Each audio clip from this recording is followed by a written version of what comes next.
Asculți manele? Da. Da? Da. Și care este artistul tău preferat? Babașa. Nu cred! Oh, perfect! Și dacă tot ai spus Babașa, avem o întrebare foarte importantă pentru tine. Da. Când crezi tu că a fost lansată ultima melodie a lui Babașa? Cât mai exact poți tu? Dacă răspunzi corect, îți dăm un top din partea noastră, Vivian Vance. Acum 2 săptămâni. Nu este așa din păcate, dar dacă ne ai la follow, îți mai dăm un indiciu. Bun, hai să vedem momentul decisiv. Bravo! Am promis că îți mai dăm un indiciu. Este acum puțin mai mult timp lansată. Acum 3 săptămâni. Da, corect, perfect. Felicitări, hai să mergem să-ți alegi topul. Da. Ești emoționată? Da, foarte. Că sunt foarte frumoase, nu-i așa? Da, v-am urmărit. Bun, uite-te cu atenție, draga mea.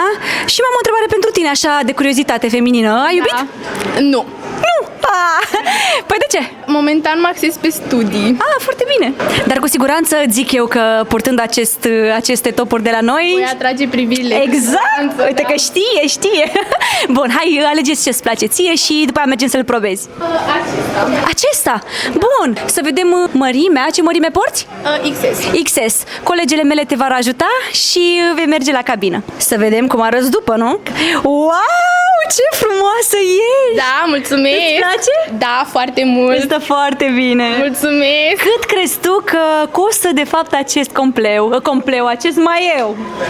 150 de lei. 150 de lei. Un pic sub cât costă de fapt. 200. Pe acolo. Bun.